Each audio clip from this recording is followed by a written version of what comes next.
Alright guys, we're going to be working on my 2012 Toyota RAV4 today. I'm going to be trying to chase down a noise issue been prevalent for about a year on this thing.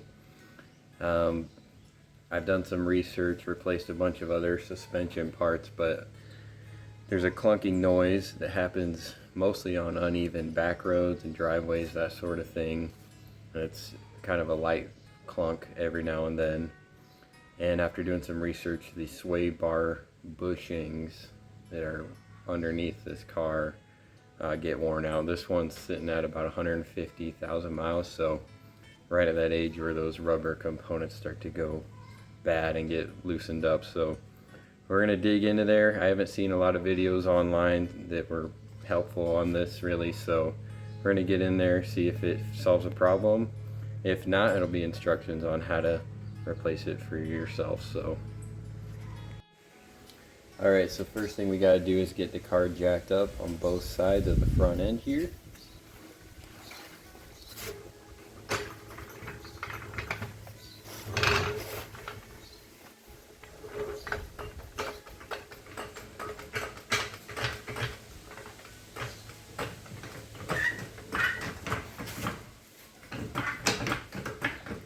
Just high enough so the wheel comes off the ground. That's not good. I'm going to be throwing a jack stand on this side so I can get the other one.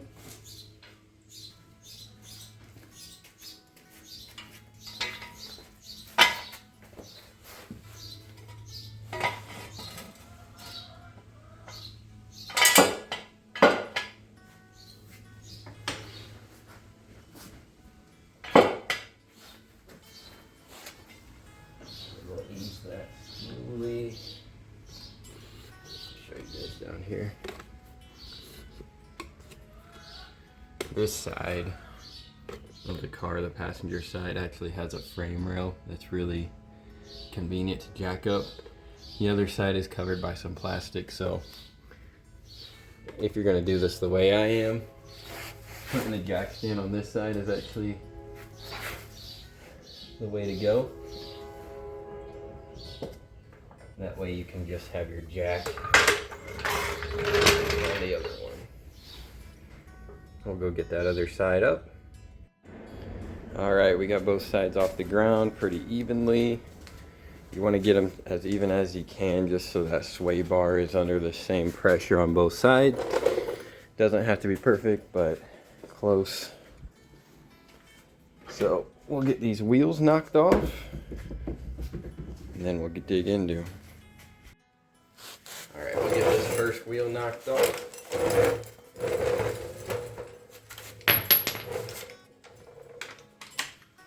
Keep your socket on there.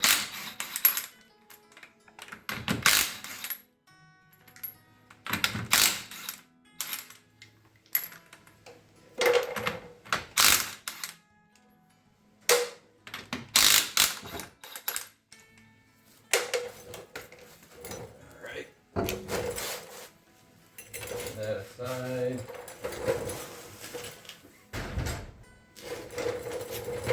And we can get a better look in here. So first thing we're gonna have to do on both sides is get this wheel off and then release the sway bar link here. You can see there's an Allen key. You're gonna want to put the open end of your wrench on there with the Allen key to hold it still.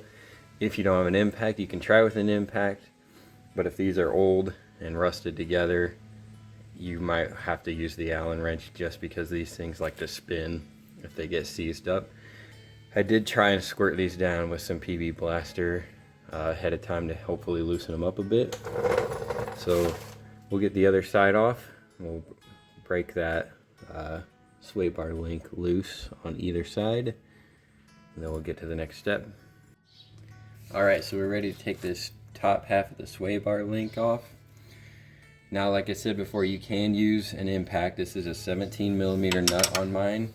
It may be different for yours. Mine is an aftermarket sway bar link. I don't know if the original Toyota one is that same size. Probably is. But I'm going to show you guys with a wrench and an Allen key socket So this is 17mm wrench. This is a 6mm Allen key socket. You could use a regular Allen key too, but what we're going to do, we're going to stick this guy in here like so and pop this on. If you have PB Blaster, you're going to want to just spray this on there to be safe. And then we're going to see if we can break that loose. This one's on there real good.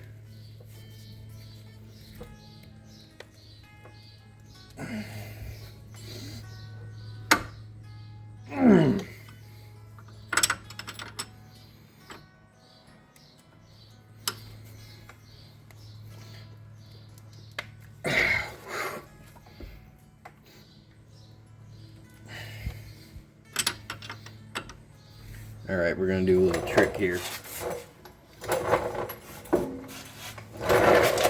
So you see I got the Allen key right here wedged in pretty good.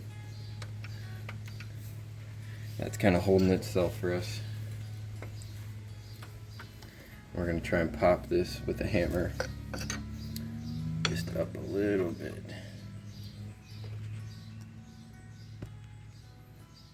See if this will get it.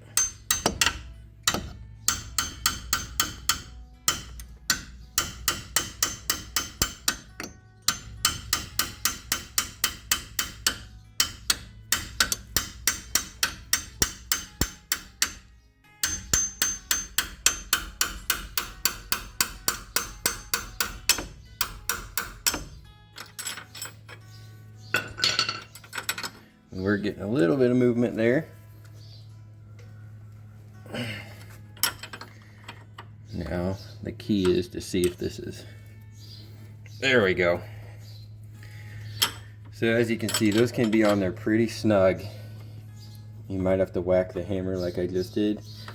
If you have an impact, it's worth a shot. Sometimes that will still just spin the whole thing. But we'll go ahead and get this the rest of the way off. And then we'll move on to the other side and do the same thing.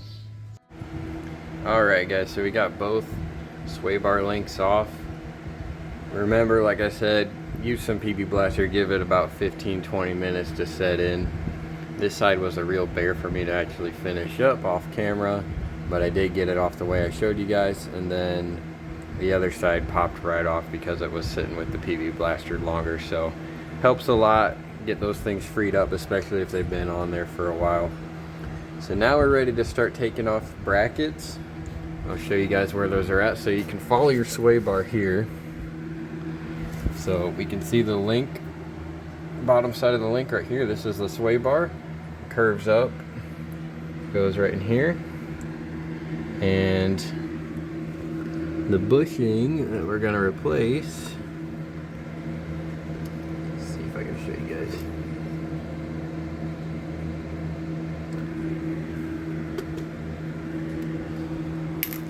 It's right under here. There we go, you can see that a little better. So you can see that rubber piece where those steel bars going into. You can tell mine's pretty worn out. That's pretty cracked and definitely the original one. So what we're going to be doing is taking off these bolts. See, there's 3 right here, or 2 actually holding up. We're not going to mess with that one. And then 2 right here. And those are going to be under a lot of pressure, so what I've seen is that it's easier to put a small jack, if you have another one, kind of pressed up here just to hold it in place for you while you loosen these up. And then we'll put the new bushing on. We're going to do that one side at a time. You don't want to loosen up both sides, just because you don't want to mess align anything. These are the new ones here. And they have a split down the side, so we'll be able to wrap them up. They can only go in one way, so you can't mess it up. So let's get that first bracket off and we'll get this first new one in there. Alright, so you guys can see my setup here. I have a small bottle jack, not really even tightly pressed in here, because once we loosen these up, the pressure is going to go here, just to keep that bracket up and out of our way. I did not push that up super high. If you don't have a bottle jack, you could probably use the jack that comes with your car. it's going to be a little bulkier, might be a little more in your way.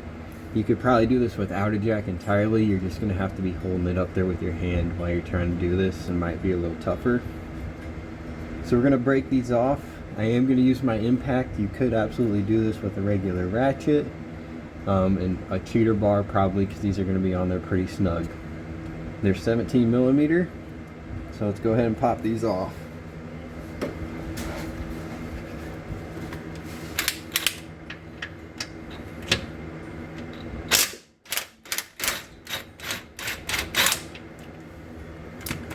These are coming out pretty clean. This guy.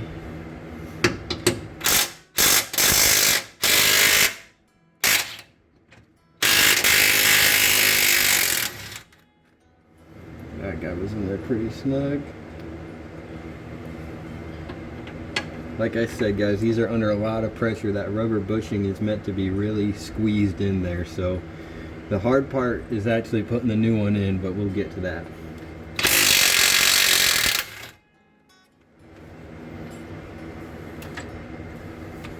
Alright, looks like this last bolt is doing a lot of work right now, so we're going to make sure that is lined up. Just snug it up a tad. Oh, we're going to scoop that.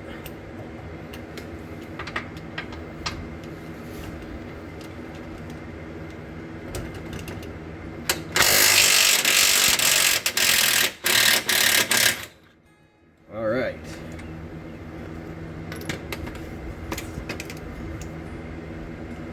So, let's loosen up our jack.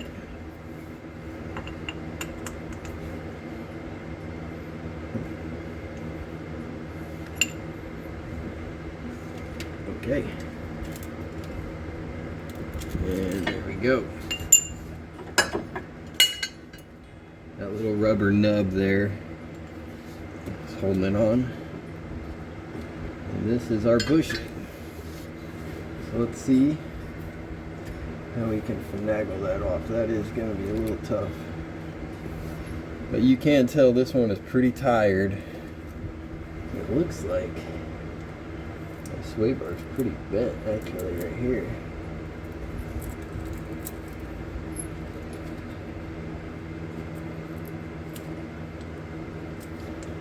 Keep moving on with this here.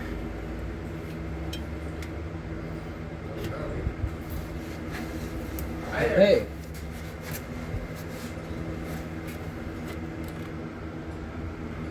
Alright, yep, you guys did just hear that right. Jehovah's Witness actually just walked in my garage and started talking to me, so that's pretty fun. Never actually had that happen, but let's continue trying to get this bushing off. So if we slide it over here, it actually looks like it's going to come off pretty easily. And then we'll squeeze it out. Alright. And there we go. That's the old one. Alright, so I just wanted to show you guys something on the new bushing versus the old one. So I got the old one here.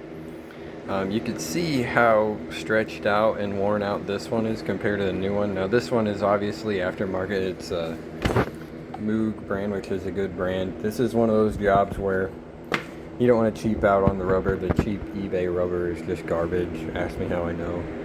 But you can see how much tighter this one's going to be on there. I'm really hoping it's going to solve our noise. You can see this side's really cracked and worn out. These are definitely the original. The other side here, much tighter. It's going to be a lot firmer of a grip on there. It also means it's going to be a little tough to put on. So these ones are marked. This one has an R for the right side, and you can see I dug around on this one. This one's R, so we can match them up. We're going to go ahead and put this one in there. I am going to cheat a little bit and use some silicone lubricant and get this thing all lubed up and a little easier to slide on there. Alright you guys, so off camera I cleaned up some of these areas that had just a little bit of rust and sprayed them down with some paint. But now we're ready to put the new bushing on. And when you take a look at the new bushing, it'll have lettering. I don't know if you guys can see that super well, but one side will have lettering. Obviously this little peg is going to go down, it's going to stick through our bracket, and we want the lettering facing out towards the tire. So this is the configuration it's going to go on. It has a split, so we're going to try and work that around there and get it back over to where it needs to go. Like I said, I'm going to cheat a little, use a little silicone lubricant. You could probably use regular WD-42, but I don't think it would stay on there as well as this stuff does. This stuff is really good for rubber.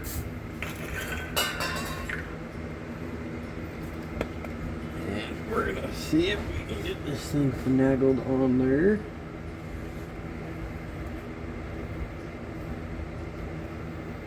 This one's gonna be harder because it's obviously gonna be tighter.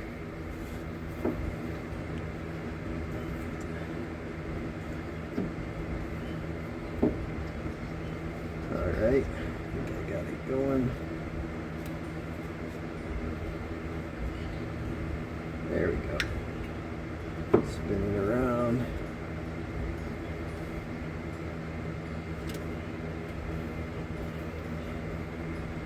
Now you can see how wide open this one is because of how much tighter it's going to be, and that clamp, when we put those bolts back on, is going to push this back together extremely tight around the sway bar. So you can grab the whole sway bar. This is why we undid both sway bar links, and I'm able to move it with one hand while I do this and give myself a little more room.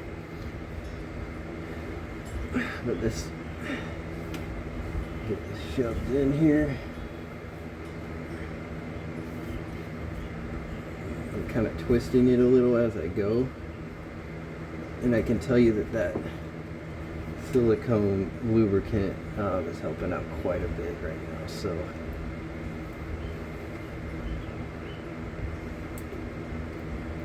all right,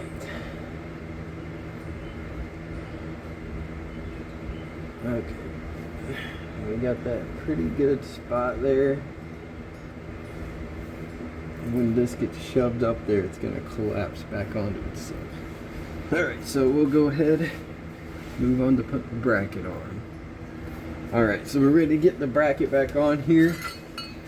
You can take a look at this, and this is kind of the orientation. There's a big open hole for this stud sticking out.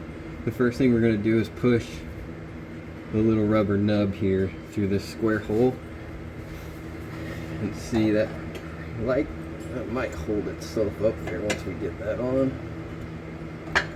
Not quite. So this is the part where the jack is going to be handy. I'm going to use this jack to kind of do a lot of the pressing force. That way we can focus on just getting the bolts in there. Like I said before, if you don't have a bottle jack, you could use the one that comes with the car. It might be a little bit more in your way though. So these are pretty cheap, handy. I honestly don't use them that often to lift the car itself because they seem a little sketch to me. But for this, it is perfect. So we're gonna go ahead and get this thing cranked up there. As I'm doing this, I'm kind of watching to make sure it's starting to line up. And I can see that bushing. I know you guys can't see that, but the bushing is starting to close up. So it's doing its job here. And this is going to be a lot tighter. Get those lined up. What I might actually do is see if I can get some of these threaded started. Can kind of shift it a bit at this stage. There we go. You get these lined up, then we're golden.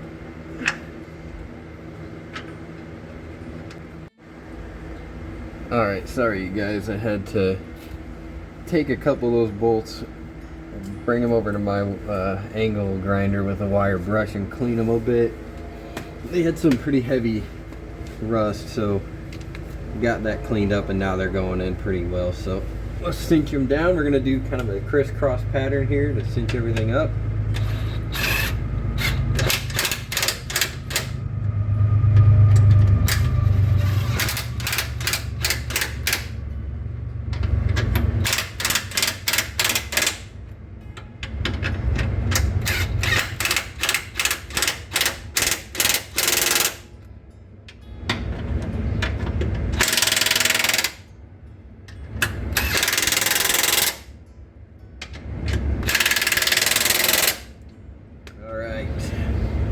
It is in. It looks really good on this side, and the sway bar is still able to rotate in there, and then we will be good to go. So that's all for this bushing. We're all done on this side. We're gonna go and do the exact same thing on the other side. All right, you guys, so we got both sides on. Same exact way as I just showed you on this side, I did the other side with the bracket. You will probably want to take those bolts out and clean them with the wire brush. I had to do that on mine just so they would go in there and thread in a little better. So now we're ready to put the sway bar links back together. Get those lined up in here. They're adjustable with a little joint there so you can get them kind of angled to what you need. Pressed in there. Now you can fasten these back up the exact same way I showed you how to take them off with the ratchet and an Allen key. I'm going to use an impact here just to get it going on there a little easier. So we got that started. Gotta apply some rear pressure.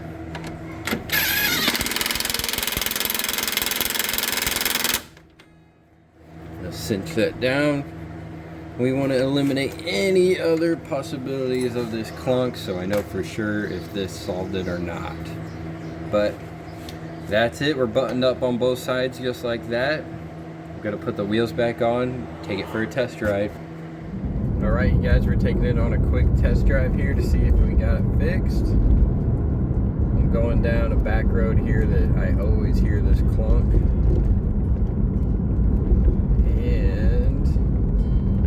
Not hearing anything, so I think we got it fixed, guys.